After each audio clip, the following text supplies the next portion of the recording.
Intelligence analysis on Sky News. Jim Clancy at the CNN Center. As NATO's air campaign against Yugoslavia nears its third month, the alliance says it is broadening its military target list. But on the political front, member unity is being strained by the issue of ground troops. Britain's Foreign Secretary says it may be necessary to deploy a force in Kosovo, even without a ceasefire. Yugoslavia's United Nations chargé d'affaires brands any such move a dangerous step. Matthew Chance reports from NATO headquarters. More NATO airstrikes against Yugoslavia, but little sign for now, says NATO, the alliance is willing to change its strategy. Nobody is talking, and no ally, about putting in ground troops into a combat situation. Everybody agrees that the air campaign has to run its course until such time as those Serb forces are degraded, diminished, demoralized, and are on their way out. But with little indication those forces are pulling out of Kosovo, there have been proposals from within NATO for the alliance to assemble a ground invasion force. The alliance is publicly rejecting that, but is preparing to approve a deployment of up to 50,000 troops to Macedonia, ready to move into Kosovo once there is a peace deal or when conditions are permissible on the ground. In the latest, also hit power stations like this one in the Yugoslav town of Obrenovac. NATO says it's using new high-tech weaponry to destroy electric circuits, but warplanes are also dropping conventional bombs. It is, says NATO, necessary for the bombing campaign to continue. We are stemming the tide of human misery, and we are caring for the hundreds of thousands made homeless by ethnic cleansing. And the international community is increasingly revolted by what has been going on and increasingly willing to support what we are doing to put a stop to it. But that international...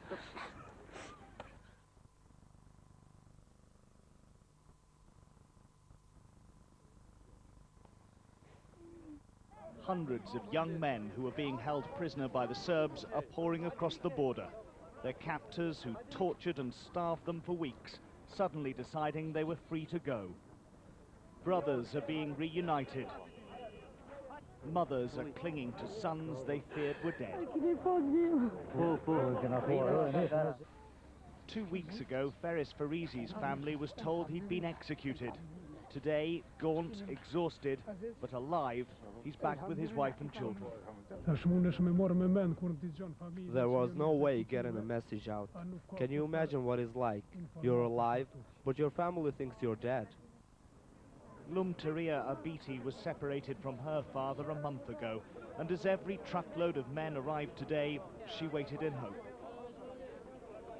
Suddenly, word arrived that someone had news, and hidden in the corner of a refugee tent, Lumteria found her cousin. He was arrested along with her father and saw him just yesterday. He was alive, but still being held by the Serbs. Looking at the condition of these men, it's not hard to imagine the treatment they've received at the hands and sometimes feet of their captors. Broken bones, or just skin and bones, they're living evidence of the crimes being committed across the border. Tens of thousands of young men are still missing inside Kosovo after they were arrested by the Serbs. The release of these prisoners, however, gives hope to a countless number of families who thought they'd never see their sons, husbands and fathers alive again. Chris Roberts, Sky News in Kukes, northern Albania. As NATO planned a massive increase in troop deployment in the Balkans, Italian forces were rehearsing with live ammunition and the yet unused American Apache helicopter gunships. The alliance is expected to approve a ground force of 50,000, double the number originally anticipated, to implement a peace settlement in Kosovo. But while his troops limber up, the Italian Foreign Minister Lamberto Dini was pressing for a negotiated settlement. But the West's top envoy in Bosnia, Carl Westendorp, said ground troops must be sent in. And Britain's Foreign Secretary said it would be more than just a peacekeeping force. We're not talking here about people in blue helmets with light sidearms. It would be a substantial military force capable of providing real security and reassurance to the people of Kosovo. NATO is entering a third month of bombing with the rhetoric of a tennis champion. When we started this on March the 24th, within a few days we had won the game. At the moment, we're taking the first set, and in the couple of days and weeks ahead, we're going to conclude the match. Britain is predicting a formal NATO decision to increase the number of troops in the Balkans to be taken in the next 3 days. Gary Lloyd, Sky News. The planes were flying lower. The anti-aircraft responded with a higher intensity than seen before. The target, the electricity grid. We think this is the moment a graphite bomb exploded above a power plant, causing short circuits. Conventional bombs were also being dropped, and by dawn, the city was not just quiet, it was without some of the basics which make up the modern way of life. Engineers now work round the clock to repair the damage, and occasionally certain areas have intermittent power. But with many generating plants, switching stations and power lines destroyed, it's becoming more difficult. This is the building which houses the Sky News office. It has an alternative source of power. Most people, though, are less lucky. Some of them are living by torchlight, especially in the apartment blocks which have corridors with no windows. And the power cuts affect everything: cooking, shaving, washing, watching television, heating, and of course, morale. There's a somber mood in the capital now. As the frozen food begins to defrost in the supermarkets, so the rock-solid defiance is beginning to show the strain. My 17-year-old son is very hard. He said, never mind. We live without electricity and everything. We beat the NATO. And older people, especially pensioners, is very hit and very afraid because of if they live on the 10th floor or something, they can go downstairs and so on and so on. It's also bad for the hospitals. They, along with the bakeries, get priority for power, but conditions are getting worse. This was a bread shop in the middle of the afternoon. There was no bread here, just sweet things. And so a new joke has arisen. NATO is taking the Marie Antoinette approach to war. Let them eat cake. Tim Marshall, Sky News, Belgrade. من النساء والأطفال والشيوخ الذين وصلوا إلى مقدونيا وألبانيا خلال الأسابيع الماضية أكدوا أنهم فقدوا ذويهم من الرجال بعدما قامت الميليشيات وقوات الجيش والشرطة الصربية بقتلهم أو احتجازهم. وفي هذا الوقت تستمر المساعدات الغذائية والطبية السعودية في الوصول إلى ألوف تصل تباعا إلى مطار تيرانا طائرات القوات الجوية الملكية السعودية ناقلة المؤن الغذائية والمستلزمات الطبية وغيرها. نفخر حقيقة نحن رجال القوات المسلحة ممثلين في الطيارين القوات الجوية بأن قيض الله سبحانه وتعالى لنا دولة تحمل هم الإسلام والمسلمين في شتى بقاع الأرض. وحقيقة نحن كطيارين السي 130 في القوات الجوية شرفنا مولانا خادم الحرمين الشريفين أطال الله عمره وألبسه بثوب الصحة والعافية هذا الشرف بنقل هذه الإغاثة كما ترون أمامكم إلى أخواننا مسلمي كوسوفا في ألبانيا. الكوسوفيون هنا غير متفائلين بالعودة إلى بلادهم، فقد أحرقت منازلهم وأتلفت وثائق سفرهم من قبل القوات الصربية قبل مغادرتهم لطمس هويتهم. أتينا من كوكس بالتراكتورات ثم إلى تيرانا بالشاحنات. نتمنى العودة إلى بلادنا، ولكن أحرقوا منازلنا وأتلفوا وثائق سفرنا وهم يطمعون في أرضنا لأنها غنية بالذهب. وصلتنا المساعدات السعودية وأعطونا الملابس لأولادنا. اللجنة السعودية المشتركة لإغاثة اللاجئين من كوسوفا تعمل جاهدة لتخفيف المعاناة عنهم. دول العالم التي تفاوتت في مشاركاتها تأتي دول العالم الإسلامي في مقدمتها. فهد الحمود، بعثة MBC من العاصمة الألبانية تيرانا. 4 مخيمات دولية تأوي العدد الأكبر من نازحي كوسوفو في كوكس شمال ألبانيا، بينما لجأ 4,000 إلى منازل السكان وأقام العديد منهم في الشوارع، فيما تتدفق عائلات نازحة عبر نقطة الحدود الألبانية الصربية. نعمل هنا تطوعيا لاستقبال النازحين من كوسوفو ونقلهم إلى المخيمات. النازحون يأتون في حال يرثى لها. الإمارات العربية المتحدة أقامت في كوكس أكبر مخيم لإيواء النازحين، وبلغ عددهم 9,000 كوسوفي، غالبيتهم من الأطفال والنساء. نحن حقيقة المخيم هذا يستوعب حتى 10,000 وممكن زيادته حتى 15,000. نحن حاليا نفكر في نقل بعض إخواننا من لاجئين كوزوفو إلى دولة الإمارات. المخيمات الإيطالية والألمانية واليونانية تمتلئ بنازحين، ونظرا للحاجة الماسة للمساعدات وصعوبة الوصول إلى كوكس، أقامت الإمارات بالتنسيق مع ألبانيا مدرجا لهبوط طائرات الإغاثة وكذلك مستشفى ميداني. يقدم المستشفى الخدمات الطبية اللازمة لعلاج كافة الأعمار وجميع الحالات تقريبا. يتكون المستشفى من عيادات وأقسام تغطي الخدمات الأخرى.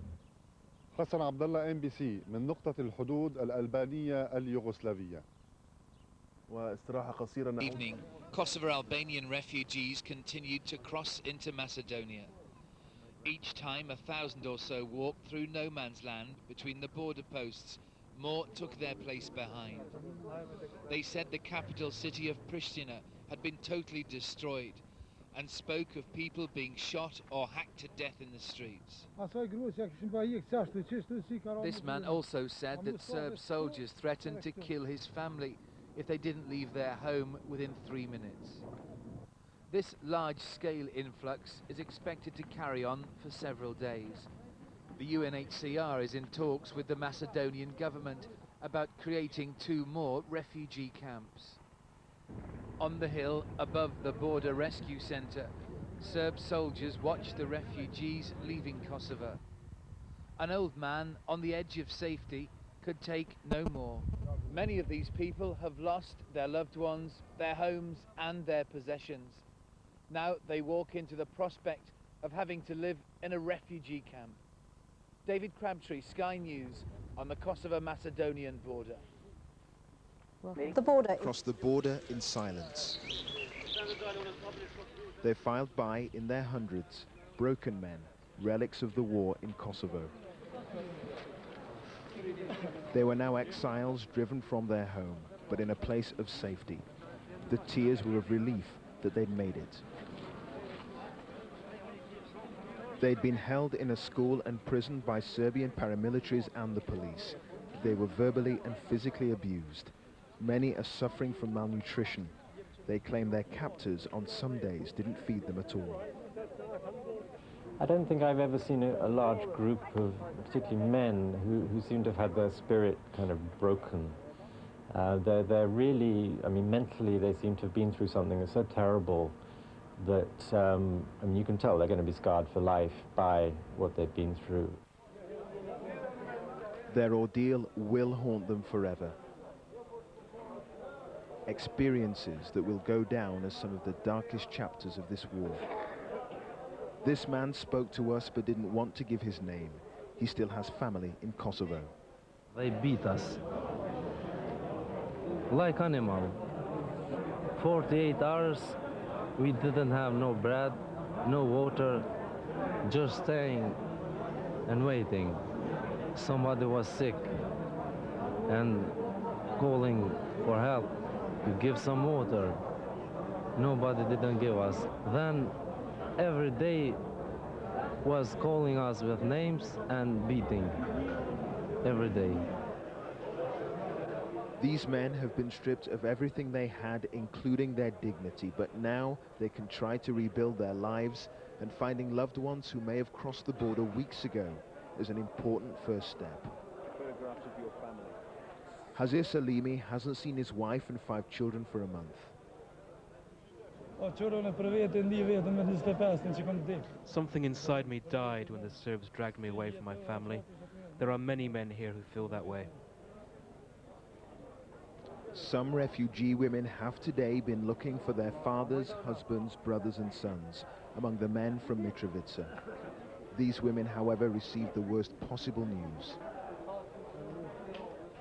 Their uncle is dead. Women from other parts of Kosovo desperately hoped they'd find their menfolk too. But not today.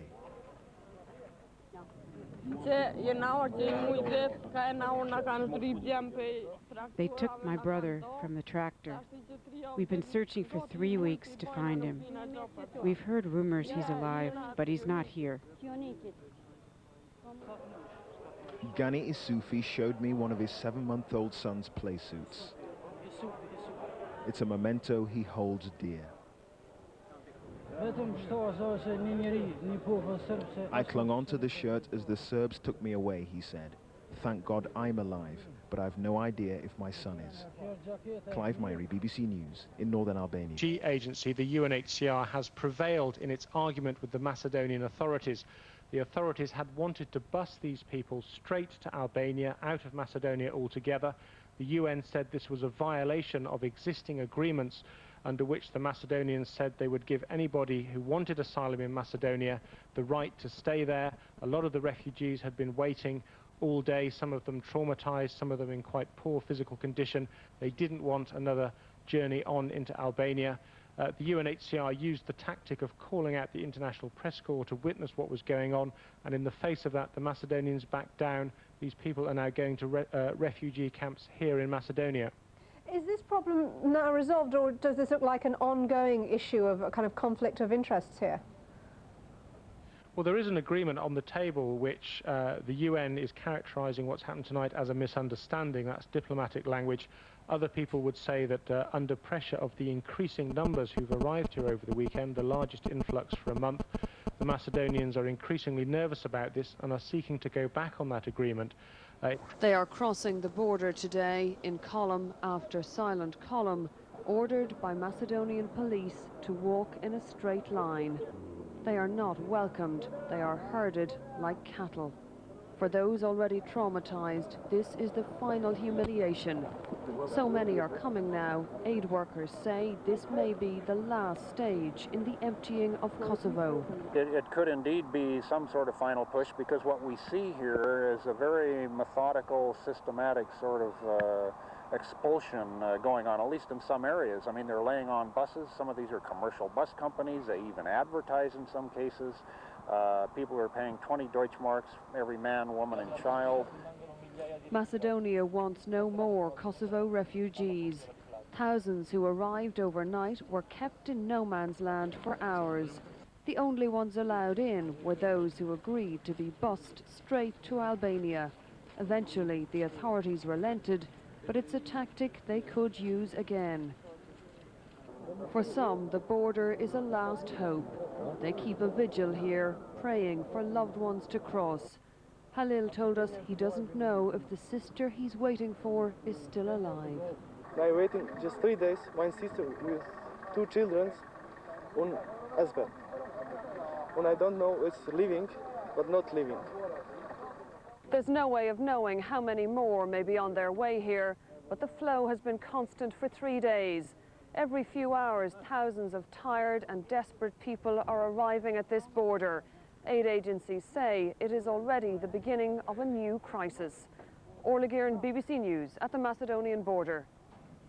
First official account of conditions inside Kosovo has emerged with the statements in neighbouring Montenegro by the UN Special Envoy. It's a snapshot, not a full picture, but it's still deeply disturbing. What we've seen, the extent of destruction and burning of private property all over the province. The ghost towns that we have visited indicate that people left in a rush, left in terror, possibly after having been threatened and brutalized. What you call this, I don't know, and I do not wish to venture a definition here, but that is certainly shocking and arises the strongest possible moral indignation. All the signs are that NATO members are preparing to boost their ground forces into a credible invasion threat against Kosovo, should they be required.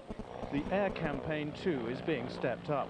There will be more reinforcements coming in. I will not address the countries, but they are NATO allies, and it will be a lot more coming in. General Clark asked for it, and he got the approval. Of course, it's still ongoing discussions with the countries, which I can't mention at the moment, except the one which I just mentioned, Hungary. And there's a lot of other aircraft coming in, so the force will be built up, which means, of course, we are going to use those forces to intensify the campaign. NATO has been accused of attacking a civilian area, shown in these pictures filmed under Serbian restrictions, in the Kosovo town of Uroševac, north of the border with Macedonia. NATO said it had attacked the headquarters of the Serbian Special Forces in the town. NATO did not confirm whether the damage, in which there were no casualties, could have been caused by an Allied missile. Jim Fish, BBC News. And humanitarian workers...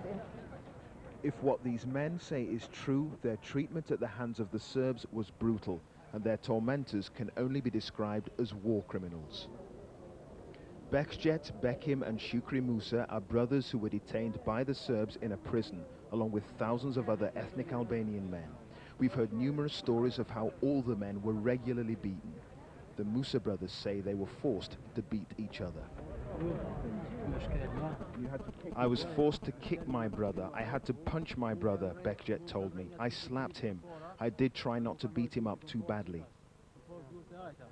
Many of the men who've crossed the border over the last 2 days have been examined by doctors. I was given one example of brutality. The people in Kosovo asked him to how old, for example, was his mother. If his answer was 40 times, well, he was 40 times beaten on his hand. The next question was how many members are in your family. If the answer was 30, well, he was 30 times beaten on his hand, and so on. But it's not just physical abuse the men endured. Most say they were also starved. These men are being tested for signs of malnutrition. If the reading is below 22 centimeters, then the patient's been recently starved of food and lost too much weight. What were you given to eat in the prison? Just bread and water, nothing else. Nothing else? Nothing else. No meat, nothing? Nothing. At the moment, medical examinations are the closest we'll get to verifying the accounts of physical abuse and food deprivation. We've heard many terrible stories, but the whole truth may never come to light. Clive Myrie, BBC News, in northern Albania.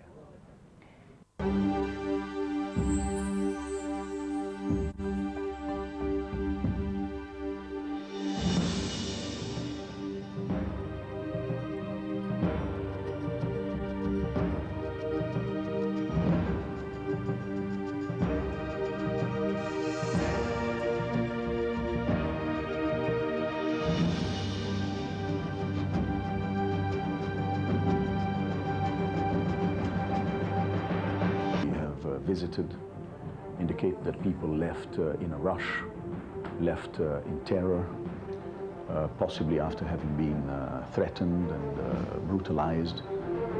More Kosovo-Albanian men crossed the border into northern Albania with stories of being forced by Serbian authorities to beat their own sons and fathers whilst in a Serb prison. In other news, the first official account of conditions inside Kosovo has emerged with the statements in neighbouring Montenegro by the UN Special Envoy. It's a snapshot, not a full picture, but it's still deeply disturbing. What we've seen, the extent of destruction and burning of private property all over the province.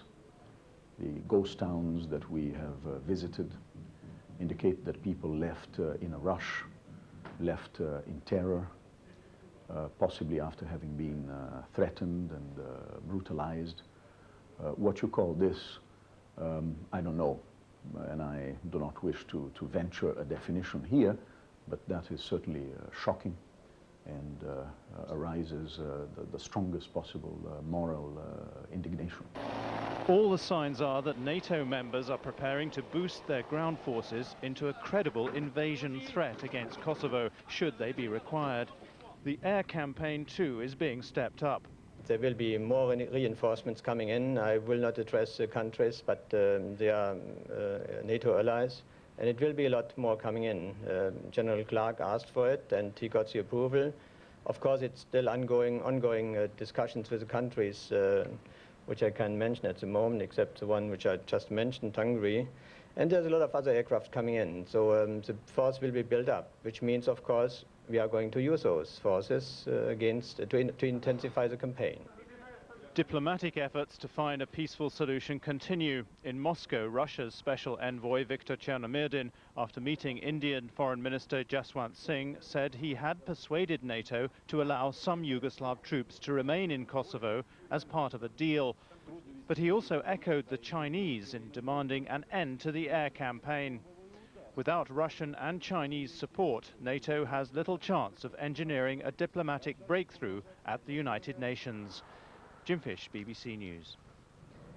Humphrey Hawks. He explained the implications of Mr. Vieira de Mello's assessment of the situation in Kosovo. The UN mission is on its way to Belgrade and it's due for talks there tomorrow. But what has become quite clear from what Sergio Vieira de Mello, the head of the mission, said here in Montenegro is that whatever gaps, diplomatic gaps and arguments there were with NATO before this whole crisis began will be closed dramatically after this mission. Yes, he said there was ethnic cleansing. No, the Serbs were not just carrying out anti-insurgency operations against the Kosovo Liberation Army. The level of violence and destruction was far too big for that. And yes, there would have to be some form of militarized international force in Kosovo if the refugees were to return. The greatest thing they need, even more than humanitarian aid, he said, was security. This is obviously going to be bad news for President Milosevic. He would have failed to have driven a wedge between the UN and NATO, which he obviously hoped to do by letting this mission in. He's failed to drive a wedge between Russia and NATO, basically, or China and NATO. All these diplomatic weapons have been used and failed in a way. What is going to happen now is that Sergio Vieira de Mello, the head of the mission, is going to report back to the Secretary General, and this will then be fed into an overall solution for Kosovo. What sort of force is needed, how to get the refugees back. One deadline that became quite apparent there is that it has to be done by winter, because there is no way, he said, that the refugees can stay in their present conditions here in Montenegro, in Albania, and in Macedonia in the conditions that they're in. One thing that is worth mentioning is that the UN is going to put a lot of pressure now on Belgrade to stop the blockade of humanitarian aid getting into Kosovo and getting to the camps here in Montenegro. The Yugoslav... Kosovo continues to hemorrhage its people. In the town square here, refugees who've already left the war zone